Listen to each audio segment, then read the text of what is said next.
نحمده ونستعينه ونستغفره ونعوذ بالله من شرور أنفسنا ومن سيئات أعمالنا من يهده الله فلا مضل له ومن يضلله فلا هادي له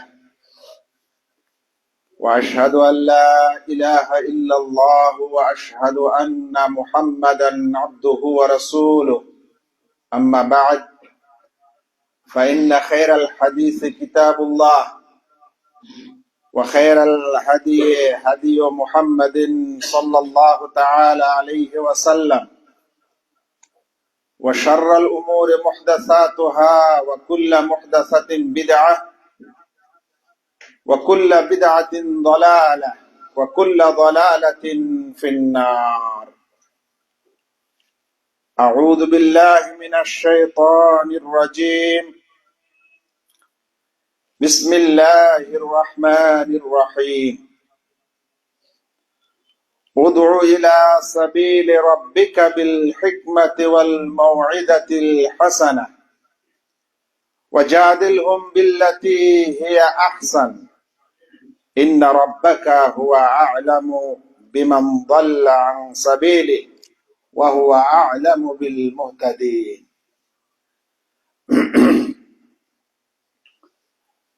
দাসপাড়া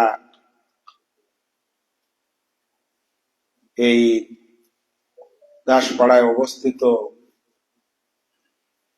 দারুস সালাম জুমা মসজিদে সমবেত সম্মানিত মুসল্লিবর্গ, আল্লাহ রাব্বুল আলামিনের যাবতীয় প্রশংসা এবং প্রিয় নবী মুহাম্মদ মুস্তাফা সাল্লাল্লাহু আলাইহি ওয়াসাল্লামের প্রতি অনেক অনেক দরুদ ও সালাম বর্ষিত হোক। আল্লাহুম্মা সাল্লি আলাইহি আল্লাহুম্মা বারিক আলাইহি। আল্লাহ তাআলা আজকে আপনাদের মাঝে জুমার খুতবা দেওয়ার এবং জুমার সালাত আদায় করার তৌফিক দান করছেন, আলহামদুলিল্লাহ। তারপরে প্রিয় নবী মুহাম্মদ মুস্তাফা সাল্লাল্লাহু আলাইহি ওয়াসাল্লামের প্রতি অনেক অনেক দরুদ ও সালাম বর্ষিত হোক। আল্লাহুম্মা সাল্লি আলাইহি আল্লাহুম্মা বারিক আলাইহি। হয়তো আপনারা অবগত আছেন যে আজকে যে জুমার খুতবার বিষয় রয়েছে সেই বিষয়টি হচ্ছে যে তোমরা আমার পক্ষ থেকে একটি আয়াত হলেও মানুষকে পৌঁছে দাও এ সম্পর্কে এবং এই হাদিসের ব্যাখ্যা ও বিশ্লেষণ সম্পর্কে আজকের আলোচনা। ইনশাআল্লাহ এই আধা ঘন্টা সময়ে যত কিছু বা যা কিছু আল্লাহ তাআলা বলার তৌফিক দান করবেন ইনশাআল্লাহ ততটুকুই আপনাদের সামনে উপস্থাপন করার চেষ্টা করা হবে। তবে বিষয়টি খুব গুরুত্বপূর্ণ, যারা শুনছেন ও শুনবেন তারা সকলেই যেন একটু মনোযোগ সহকারে শোনেন এবং বিষয়টি বোঝার চেষ্টা করেন। প্রথম কথা হলো, দাওয়াতের সম্পর্কে আল্লাহ রাব্বুল আলামিন সূরা নাহলের 125 নম্বর আয়াত একটি সুন্দর দিক নির্দেশনা আল্লাহ তাআলা আমাদের দিয়েছেন। সেখানে স্পষ্ট করে আল্লাহ তাআলা বলছেন, উদউ ইলা সাবিলি রাব্বিকা বিল হিকমা, তোমরা হিকমতের সহিত মানুষকে আল্লাহর পথে দাওয়াত দাও। ওয়াল মাউইযাতিল হাসানা, আর সদুপদেশ দ্বারা মানুষকে আল্লাহর পথে দাওয়াত দাও। ওয়াজাদিলহুম বিল্লাতি হিয়া আহসান, আর তাদের সঙ্গে উত্তম পন্থায় বিতর্ক করো। যদি বিতর্কের প্রয়োজন হয় তাহলে উত্তম পন্থায় তর্ক করো। ইন্না রাব্বাকা হুয়া আ'লাম, তোমাদের রব তিনি সবচেয়ে বেশি জ্ঞাত। বিমান দাল্লা আন সাবিলি, যে ব্যক্তি তার রাস্তা থেকে পথভ্রষ্ট।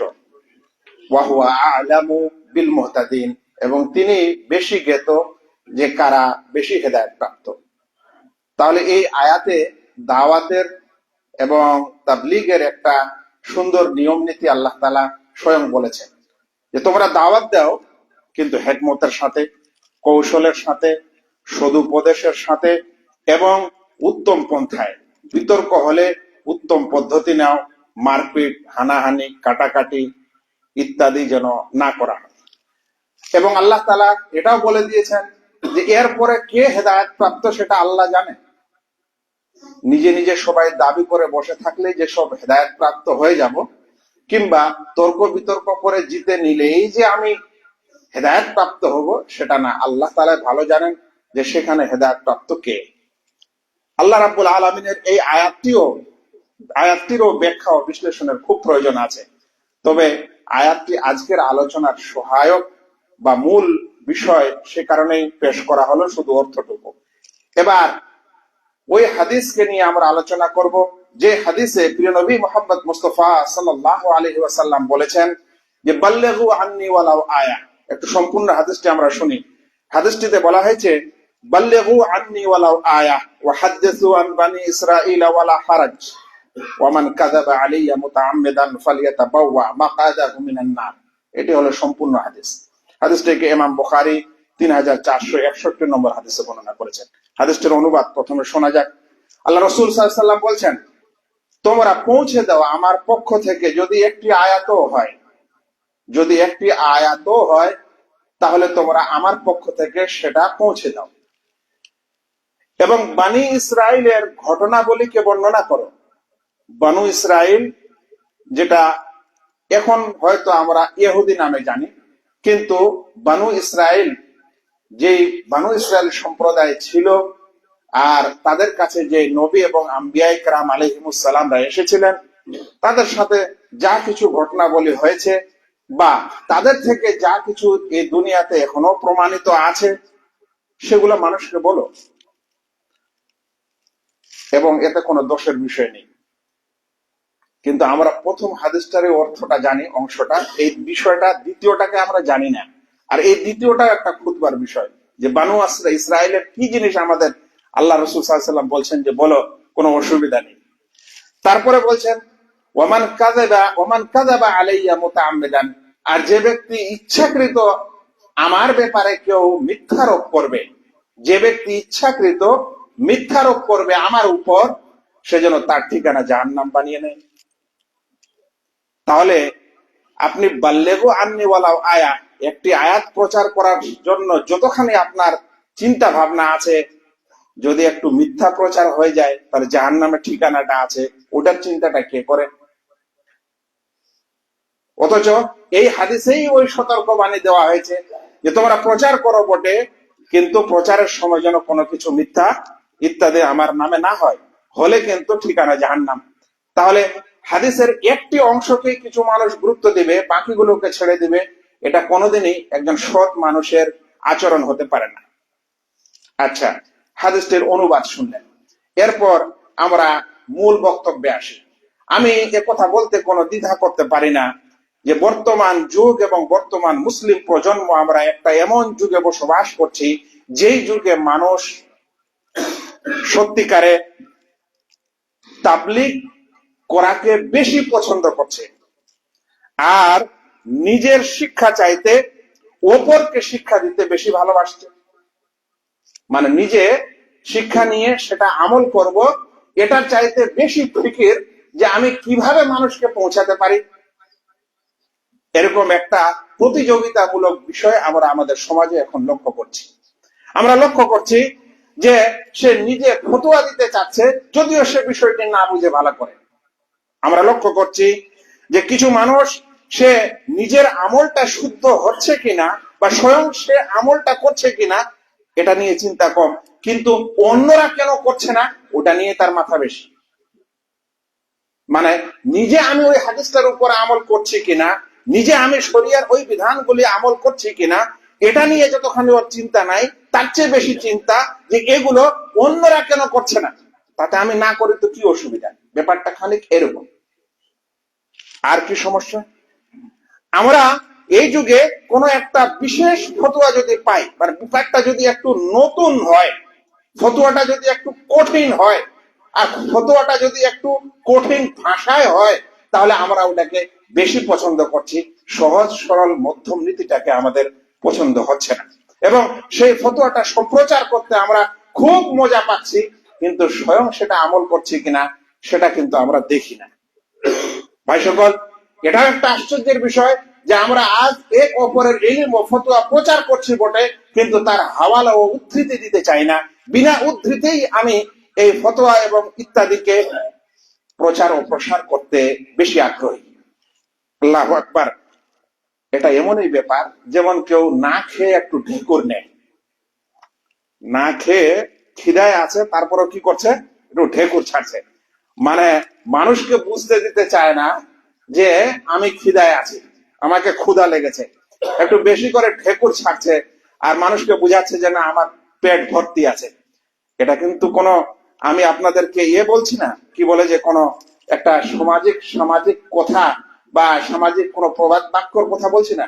এটা নবী করিম সাল্লাল্লাহু আলাইহি সাল্লামের একটা হাদিস। তিনি বলছেন যে আল মুতাশাব্বিউ বিমা লাম ইউতা কাল্লাবিসি সাওবাই যুরিন, সহিহ বুখারী হাদিস নম্বর 5219। বলছেন যে না খেয়ে ঢেকুর ছাড়ে, মানে যে যা কিছুর মালিক নয় তারপরেও সেটা প্রকাশ করার চেষ্টা করে, আমি ধনী না তারপরেও আমি ধনী, আমি জ্ঞানী না তারপরেও আমি জ্ঞানী, এই জিনিসগুলো যারা জাহির করার চেষ্টা করে, সে ব্যক্তি তেমনি যেমন দুইটি মিথ্যা কাপড় সে নিজের গায়ে পরিধান করে থাকে। মিথ্যা কাপড় পরিধান করা মানে মানে মানে যাকে বলা হয় যে উপর থেকে কিছু জাহির করা, প্রকাশ করা, কিন্তু আসলে সে সেটার মালিক নয়, এরকম ব্যক্তিত্ব। ভাইরা, কথাগুলোর সারাংশ দাঁড়াবে এই যে বর্তমান যুগে আমরা সকলেই নিজেকে দায়ী হিসাবে সমাজে পরিচয় দিতে ভালো মনে করছি, শ্রোতা এবং আমলকারী বা ছাত্র হিসাবে নিজেকে রাখতে পছন্দ করছি না। কথাটা সারাংশ যে আমরা যখনই কিছু মানুষ ইসলামের পথে আসলাম, কিছু একটু হেদায়েত পেলাম, দু চারটা জিনিস শিখলাম, দু চারটা আলেম ওলামার আলোচনা শুনলাম, দু চারটা সোশ্যাল মিডিয়ায় বিশেষ কিছু তথ্য পড়লাম, এখন আমি নিজেকে দায়ীর স্থানে রাখার চেষ্টা করছি, আমি কিন্তু শ্রোতা এবং ছাত্রের স্থানে রাখার নিজেকে চেষ্টা করছি না। এই আগ্রহটা বলতে পারেন যদিও মানুষকে ভালো লাগে, কিন্তু এটা কিন্তু বর্তমান সমাজের একটা বিরাট ক্ষতির দিক হয়ে দাঁড়িয়েছে। যে কারণে এই হাদিস দিয়ে এখন মানুষ আমাদেরকে দলিল দিচ্ছে যে আপনি আলেম হয়েছেন তো কি হয়েছে, আপনি প্রচার করতে পারেন, ঠিক আছে, তো আল্লাহ রাসূল তো বলেছেন বাল্লিগু আন্নী ওয়ালাউ আয়া, তোমরা প্রচার করো, একটি আয়াত হলো, তাহলে আমিও তো প্রচার করতে পারি, তো অসুবিধাটা আপনার কোথায়? লেগে গেল আলেম সমাজের সাথে তর্ক যে আপনারা আলেম হয়েছেন তো কি হয়েছে, আপনারাই খালি দাওয়াত তাবলীগ করতে পারবেন, আমরা পারবো না, এই তো দলিল, তোমরা পৌঁছে দাও যদি একটি আয়াতও হয়। ঠিক ভাই, আমি কি কোনো আপনাদেরকে মিথ্যা তথ্য দিচ্ছি? এবার শুনেন, ঠিক আছে, যেমন আপনি এই হাদিসটি খুব সোজা করে বুঝলেন যে একটি আয়াত হলেও প্রচার করতে বলেছেন আমাদের রাসূল সাল্লাল্লাহু আলাইহি সাল্লাম, তাহলে আমাদেরকে প্রচার করতে হবে, একটি হাদিস হলো, একটি আয়াত হলো, ইত্যাদি হলো, যেমন আপনি এটা সোজা করে বুঝেছেন, তো আমিও একটু সোজা করে মাত্র দুইটি প্রশ্ন এখানে রাখতে চাই, শুধু এই হাদিসের শব্দটিকে কেন্দ্র করে, তারপরে বাকি কথা। এক নম্বর, রাসূল সাল্লাল্লাহু আলাইহি সাল্লাম বলছেন বাল্লিগু আন্নী, তোমরা পৌঁছে দাও আমার পক্ষ থেকে, ওয়ালাউ আয়া, যদি একটি আয়াতও হয়। তাহলে আমি যদি এখন প্রশ্ন করি যে আপনি একমাত্র আয়াতকেই প্রচার করতে পারেন, হাদিসকে কিন্তু পারেন না, তাহলে আমার প্রশ্নটা কি অযৌক্তিক হবে?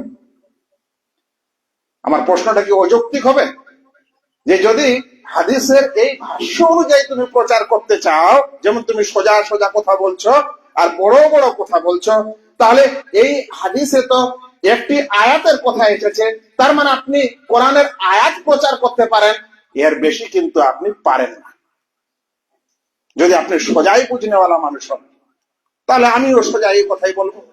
দ্বিতীয় কথা, আচ্ছা বলেন তো, এই হাদিসে কি আয়াতের অনুবাদ প্রচারের কথা বলা হয়েছে না স্বয়ং আয়াতটাই প্রচার করার কথা বলা হয়েছে? আল্লাহ রাসূলকে বললেন যে তোমরা আমার পক্ষ থেকে পৌঁছে দাও যদি আয়াতের একটি অর্থ হয়, আয়াতের অর্থের কথা তো বলেননি, তাহলে আয়াতকেই পৌঁছাতে বলেছেন, আপনি আবার আয়াতের অর্থ কেন প্রচার শুরু করলেন? আচ্ছা, এখানে যদি আয়াত প্রচার করতে বলা হয়েছে, তাহলে আপনি হাদিস কেন শুরু করলেন? তাহলে আপনি আবার এই অর্থ কেন প্রচার শুরু করলেন? তাহলে আপনি আবার ফতুয়ার প্রচার কেন শুরু করলেন? তাহলে আপনি আবার গবেষণার প্রচার কেন শুরু করলেন?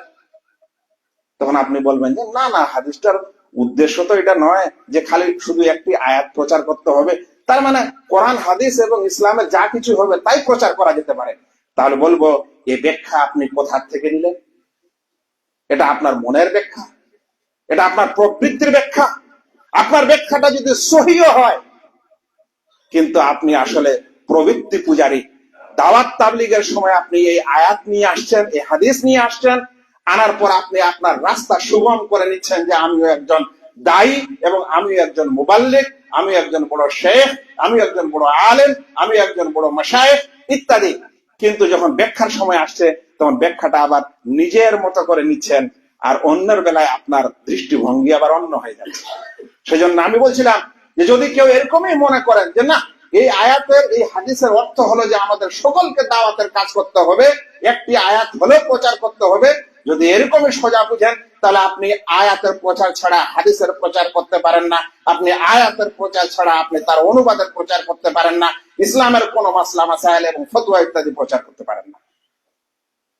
এটা আমি এই কারণেই বললাম যে যারা সোজা বুঝেছেন তাহলে তাদের সঙ্গে সোজা উদ্দেশ্যেই কিছু কথা বলা যাক।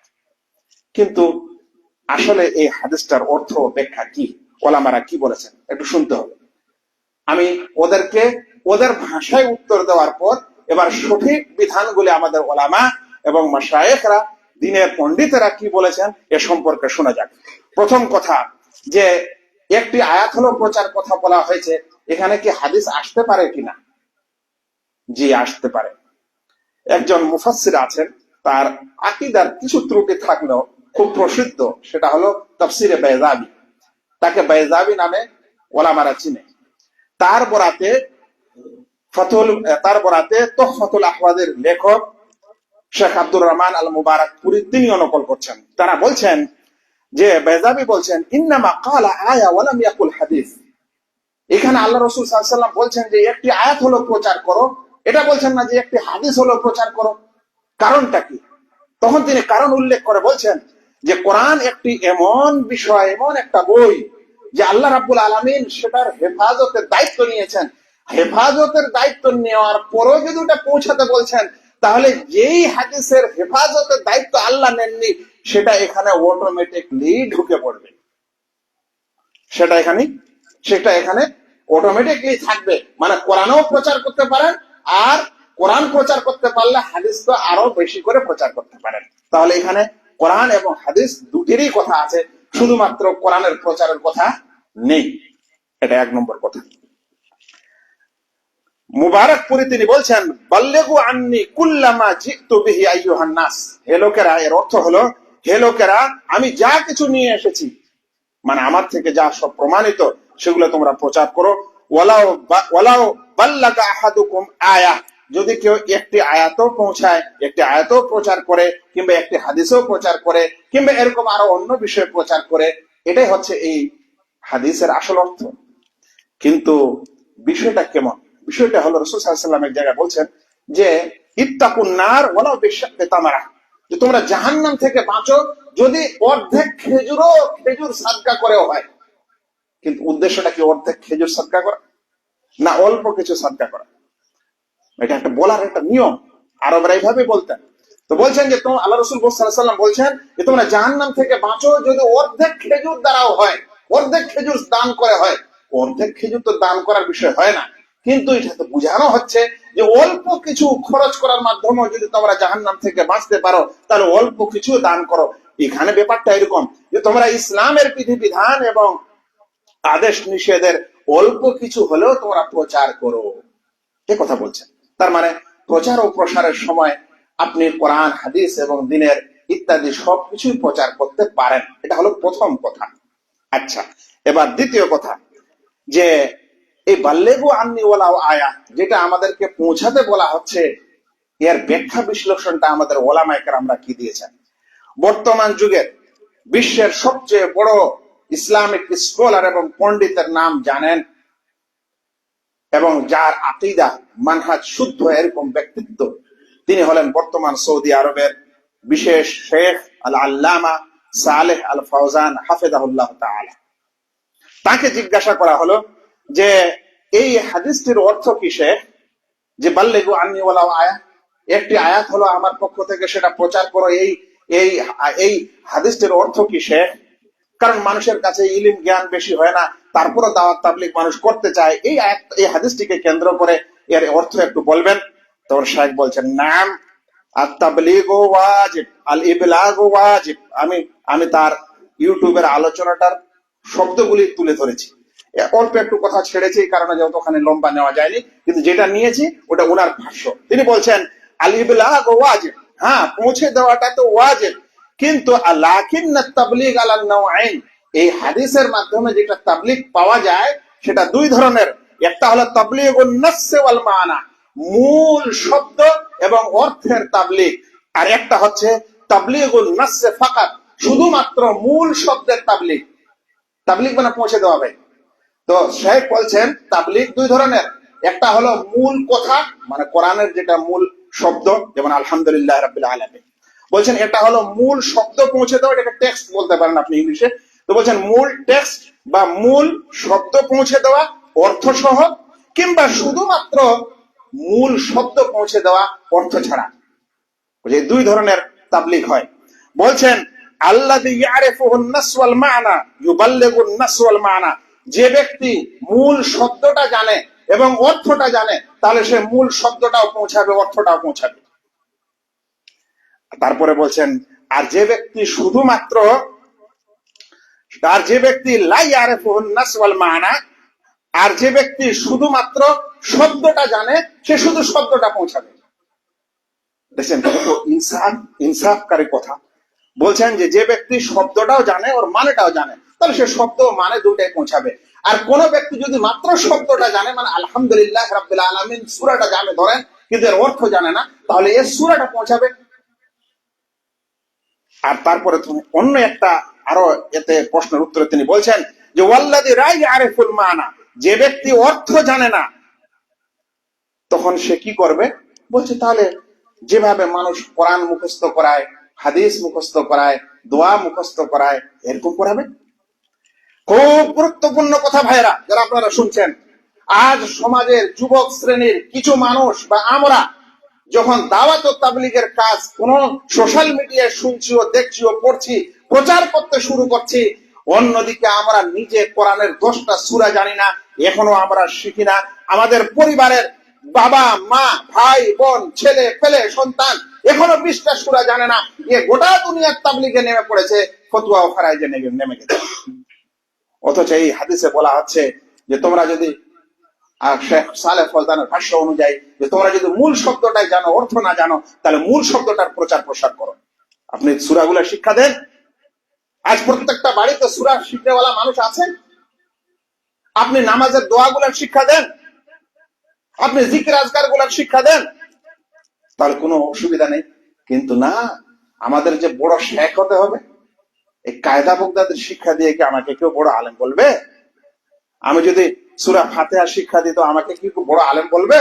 ওই জন্য সূরা ফাতিহা কেউ আর শিক্ষা দেয় না, দিতে যাচ্ছে কি সূরা ফাতিহা ব্যাখ্যা ও বিশ্লেষণ। শেখ বলছেন যে মানুষ অর্থ জানে না, সেই মানুষ অর্থের প্রচার প্রসার করবে না। তারপরে শুনেন, তিনি এক জায়গায় আরো বলছেন তাবলীগুল মানা, মানে অর্থের প্রচার, হাদা লা ইয়াকুমু বিহি ইল্লাল উলামা, উলামারা ছাড়া এটা অন্য কেউ করবে না।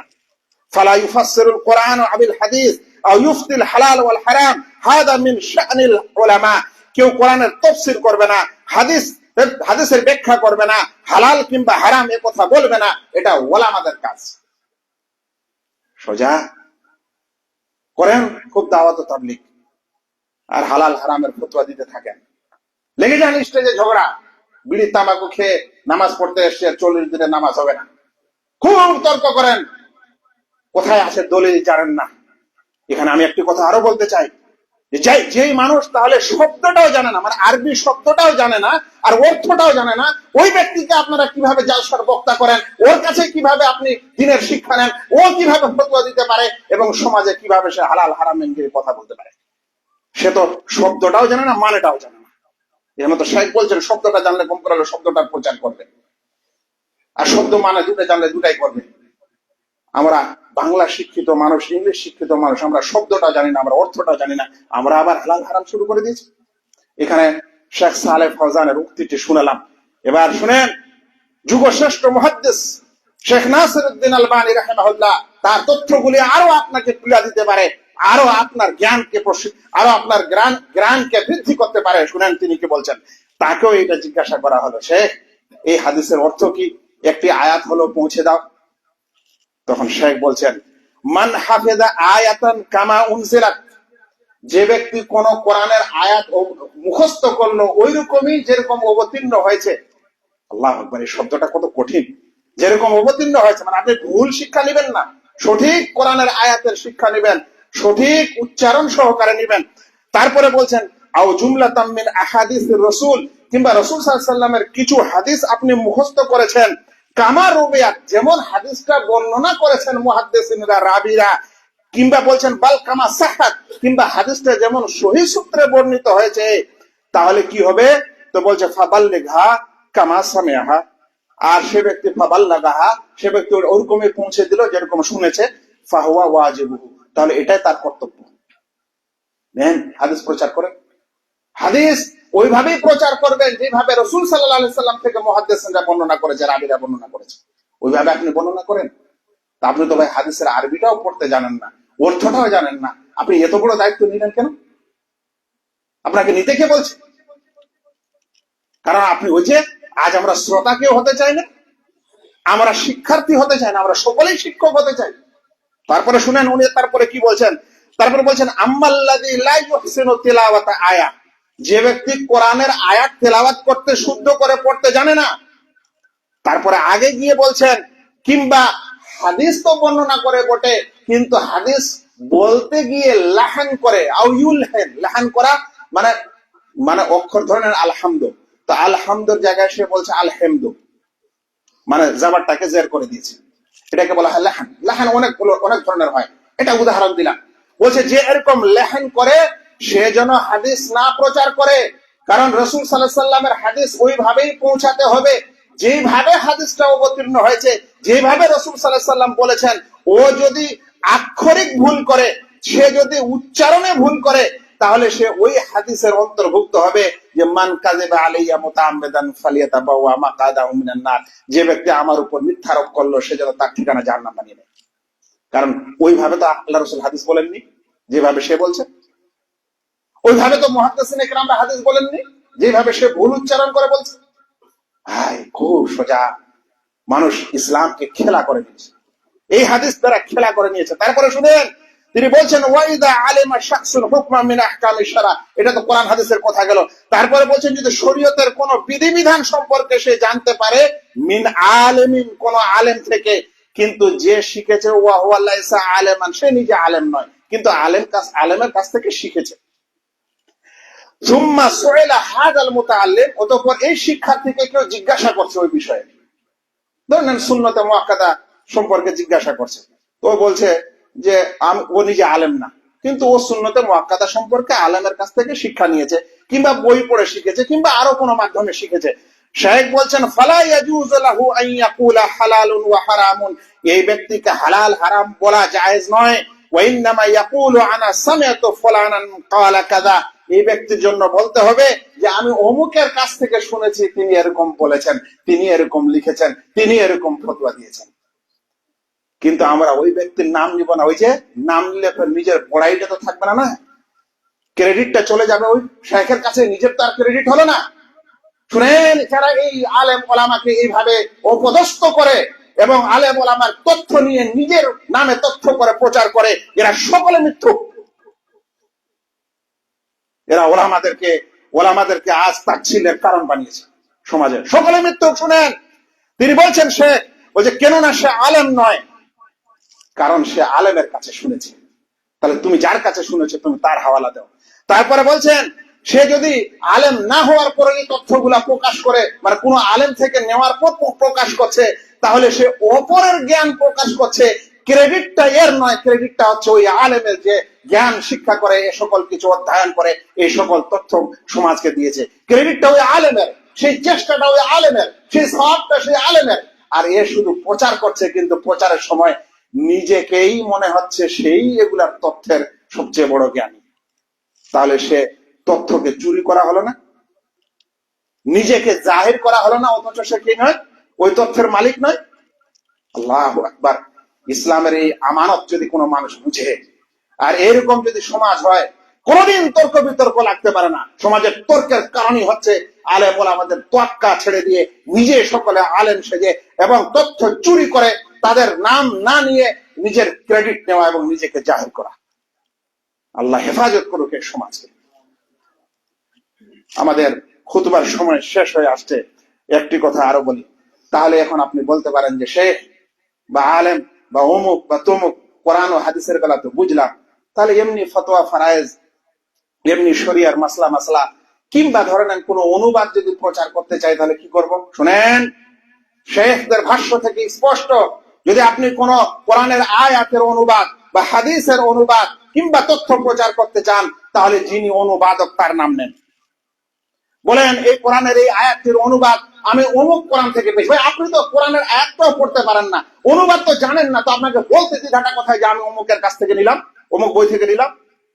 বলেন আপনি অমুক অ্যাপ থেকে নিয়েছেন, আপনি মোবাইলের অমুক অ্যাপস থেকে এটা নিয়েছেন, যে অ্যাপস এর অনুবাদ করা হয়েছে। আপনি বেঁচে যাবেন যদি ওরা ভুল করে, তাহলে আপনি বেঁচে যাবেন, কারণ আপনি বলছেন অমুক নিয়েছে। আর যদি ওরা ভুল করে অনুবাদ করে ছেড়েছে, আপনি প্রচার করেন, তো আপনি ভুলটাই প্রচার করছেন। মান কাযিবা আলাইয়া মুতাআম্মিদান ফালিয়াতাবাওয়া মাকআদাহু মিনান নার। যে ব্যক্তি ইচ্ছাকৃত কোন আমার ব্যাপারে মিথ্যারোপ করবে, সেজন্য নিজের ঠিকানা জাহান্নাম বানিয়ে নেয়। সোজা করে দিয়েছি ইসলামকে। সবাই এখানে বড় বড় ইসলাম পণ্ডিত হয়ে গেছে। আল্লাহ বুঝার তৌফিক দান করো ভাই সকল। এরপরে আর একটি বিষয় আপনাদের বোঝাতে চাই, সেটা হলো যে একটু আগে বলছিলাম যে ব্যক্তি আরবিটাও পড়তে জানে না, তো অর্থ তো আসলেই জানে না। দুনিয়াতে এরকম মানুষ পেয়েছেন যে আরবি পড়তে জানে না আর আরবি অর্থ জানে। তো আরবি পড়তেও জানে না, অর্থও জানে না, ওই ব্যক্তি যদি হালাল হালাল হারামের ফতোয়া দেয়, ওই ব্যক্তি যদি দিনের মাসলা মাসাইল ও গবেষণার কথা বলে, তাহলে ভাই অবস্থা তো শোচনীয় হতেই পারে। এরপরে আরেকটি তথ্য ইনশাআল্লাহ দ্বিতীয় খুতবায় দেওয়ার চেষ্টা করব। বারাকাল্লাহু লানা ওয়া লাকুম ফিল কুরআনিল আযীম ওয়া নাফা'নি ওয়া ইয়্যাকুম বিল আয়াতি ওয়ায যিকরিল হাকীম।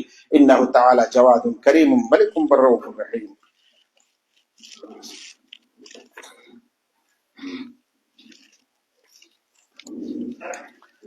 আলহামদুলিল্লাহ, আলহামদুলিল্লাহ কাফা ওয়াস সালাতু ওয়াস সালামু আলা মান লা নাবিয়্যা বা'দা। এরপরে একটি খুব সোজা বিষয়ের সম্পর্কে সজাগ হতে হবে।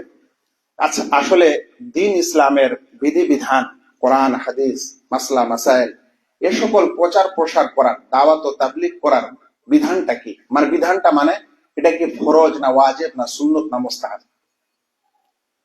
ওলামারা প্রায় ঐকমত যে দিন ইসলামের বিধিবিধান, সেটা যা কিছু হোক না কেন, যেটাকে তালিম শরঈ বলা হয়, সেগুলার প্রচার প্রসারের বিধান হচ্ছে এগুলা ফরজে কিফায়া। ফরজে কিফায়ার অর্থ হলো কিছু সংখ্যক মানুষ যদি সমাজে এগুলার প্রচার প্রসারকারী থাকে, দাওয়াত তাবলীগকারী থাকে, তাহলে বাকি লোকদের উপর আর কোনো গুনাহ নেই, পাপ নেই। কিন্তু সবাই যদি ছেড়ে দেয় এর প্রচার প্রসার, দিনের শিক্ষা দীক্ষা দেওয়া, তাহলে কিন্তু তখন সবাই গুনাহগার হবে। আজ আমাদের সমাজে আলহামদুলিল্লাহ কিছু সমাজে আছে ঘাটতি অবশ্যই। আমাদের মসজিদ আছে, আমাদের ইমাম আছে, আমাদের মাদ্রাসা আছে, আমাদের সোশ্যাল মিডিয়া আছে, আমাদের কাছে টেলিফোন আছে, আমাদের কাছে 10, 20, 50, 100 কিলোমিটার মধ্যে আলেম আছে, ওলামা আছে। আলহামদুলিল্লাহ, শিক্ষা দীক্ষার জন্য ওদের কাছে যেতে হবে, ওদেরকে আসতে হবে। কেন আজকে আমি আপনাদের কাছে এসেছি? আমি কি কোনো টাকা পয়সার জন্য আপনাদের কাছে এসেছি? আপনারা শিখতে চেয়েছেন, ডেকেছেন, সেই জন্য আমি অত দূর থেকে আমার একদিন সপ্তাহের ছুটিটাও আমি না করে আপনাদের কাছে হাজির হচ্ছি। একেই বলা হয় দায়িত্ব। এরকম আলেম ওলামারাও দায়িত্ব নিবে, এবং যারা শুনবে, যারা শিখবে, তাদেরকেও এরকম দায়িত্ব নিতে হবে। তাহলে সমাজ ঠিক থাকবে। কেন এটা ফরজে কিফায়া? আল্লাহ বলছেন, ওয়ালতাকুম মিনকুম উম্মাতুন ইয়াদউনা ইলাল খায়রি ওয়া ইয়া'মুরুনা বিল মা'রুফ ওয়া ইয়ানহাউনা আনিল মুনকার। তোমাদের মধ্যে কিছু মানুষ হওয়া চাই। কি বলছেন আল্লাহ তাআলা? কিছু সংখ্যক লোক হওয়া চাই। যদি সবার উপর জরুরি হতো তো আল্লাহ বলতেন তোমাদের সকলের উপর জরুরি, এই কথা বলতেন। কিন্তু আল্লাহ কি বলছেন? তোমাদের মধ্যে এক দল, এক সম্প্রদায় মানুষ হওয়া চাই, যারা মানুষকে কল্যাণের দিকে আহ্বান করবে, ওয়ায়ামুরুনা বিল মারুফ, সৎ কাজের আদেশ করবে এবং অসৎ কাজ থেকে নিষেধ করবে, তারাই হচ্ছে সফল কাম। আল্লাহ বলছেন কিছু সংখ্যক মানুষ, এটা বলছেন না যে সকলকে তোমাদের এই কাজ করতে হবে। তো সকলের এটা দায়িত্ব নয় ভাই। কিন্তু আপনি যদি নিজের কাঁধেই সকল দায়িত্ব নেন তাহলে কিছু করার নেই। আর একটি সময় আছে যেখানে এই দাওয়াত তাবলীগ ফরজ হয়ে যায় আপনার উপর, সকলের উপর। যখন দেখবেন যে ওই বিষয়ে আর আশেপাশে কেউ বলারই নেই, ওটা শিক্ষা দেওয়ার আর কোনো লোকই নেই আপনি ছাড়া, একমাত্র আপনিই জানেন, একমাত্র আপনি কতটুকু বুঝেন ওখানে, তাহলে তখন আপনি ওখানে শিক্ষা দিবেন, আপনার জন্য এটা জায়েজ। তবে ওই সময় মনে রাখবেন আপনি ভুল শিক্ষা দিতে পারেন না, আপনি মিথ্যা শিক্ষা দিতে পারেন না, আপনি অতখানি দিতে পারেন যতখানি আপনি সহি সূত্রে সঠিক নিয়মে ওটা শিখেছেন এবং আপনি মানুষকে শেখাচ্ছেন। ওটা একটি সূরা হতে পারে।